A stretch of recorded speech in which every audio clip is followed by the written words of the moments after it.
Alfia Ma'rifatullah NIM 222 1030 119. Prodi Komunikasi Penyiaran Islam. Di sini saya akan menjawab soal-soal UAS pengantar studi Islam. Baik, di sini saya akan menjawab soal nomor 1. Jelaskan tentang Ma'rifatul Quran yang terdiri dari pengertian, fungsi, dan kandungan isi Al-Quran. Pengertian Al-Quran adalah kalam atau firman Allah yang diturunkan kepada Nabi Muhammad SAW melalui malaikat Jibril secara berangsur-angsur, dan yang membacanya merupakan suatu ibadah. Fungsi dari Al-Quran itu sendiri adalah: pertama, sebagai petunjuk bagi umat Islam hingga akhir zaman; kedua, penyempurnaan kitab-kitab suci sebelumnya; dan ketiga, sumber pokok ajaran agama Islam yang dibawa oleh Nabi Muhammad SAW. Adapun isi kandungan Al-Quran terdiri dari akidah, ibadah atau muamalah, hukum, sejarah, akhlak, dan ilmu pengetahuan. Soal nomor 2 adalah jelaskan pengertian dari as-sunnah, al-hadis, khobar dan atsor, dan perbedaan antara hadis qudsi dan Al-Quran.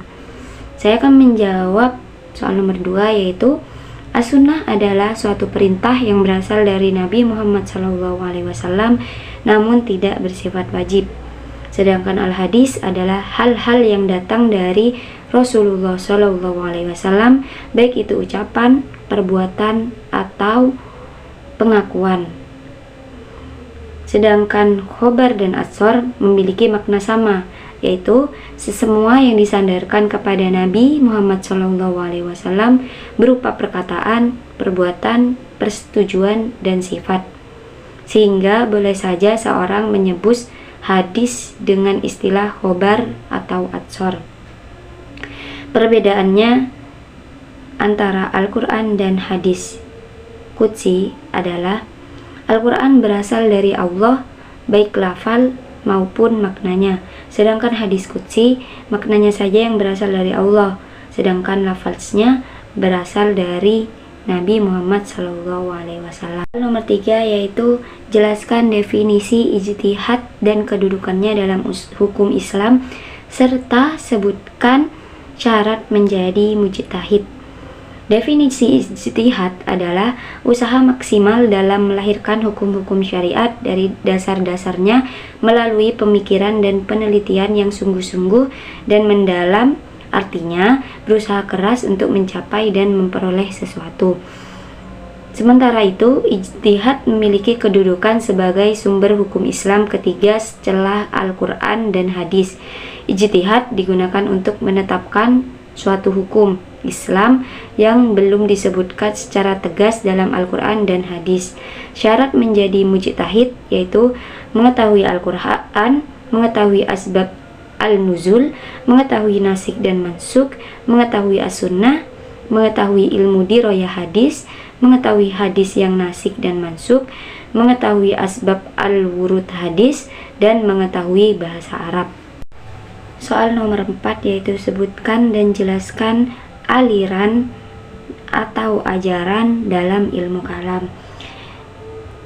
Aliran dalam ilmu kalam dibagi menjadi 8. Yang pertama yaitu aliran Khawarij. Aliran Khawarij adalah setiap orang yang keluar dari imam yang hak dan telah disepakati para jemaah, baik ia keluar pada masa sahabat Khulafaur Rasyidin atau pada masa tabi'in secara baik-baik.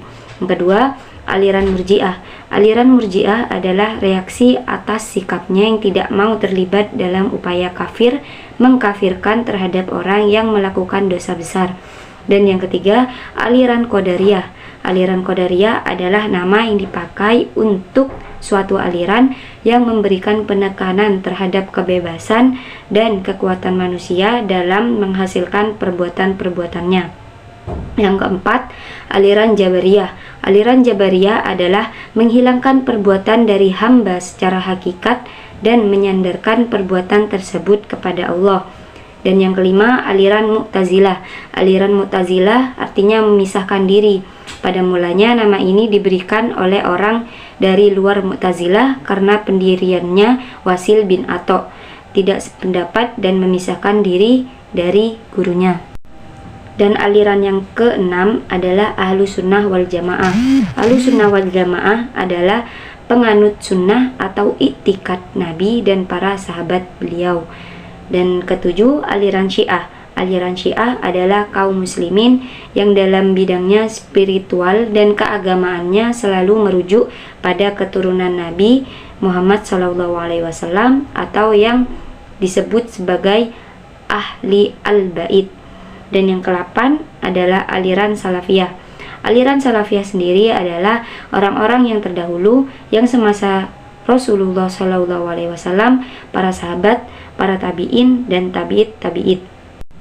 Soal nomor 5 ada 2, yaitu A dan B. Soal yang A adalah jelaskan dasar berfilsafat dalam Islam. Dasar berfilsafat dalam Islam yaitu ilmu yang mengajarkan kita bagaimana kita berpikir secara kritis, logis, dan mendalam sehingga kita dapat mengkomunikasikan ide pokok tersebut asal tidak menyimpang hukum-hukum Islam terutama yang ada dalam Al-Quran. Dan soal nomor 5 yang B adalah bagaimana implementasi tasawuf dalam era modern saat ini. Implementasi tasawuf dalam era modern saat ini adalah tren kehidupan mistik sudah menggejala dalam kehidupan masyarakat Islam, sehingga tasawuf dan mistik Islam dapat mengatasi hiruk lingkup masyarakat pada saat ini. Contohnya yaitu ikhlas, siap untuk fakir, dan lain sebagainya. Terima kasih, itulah jawaban soal UAS pengantar studi Islam yang saya jelaskan. Kurang lebihnya saya mohon maaf. Wassalamualaikum warahmatullahi wabarakatuh.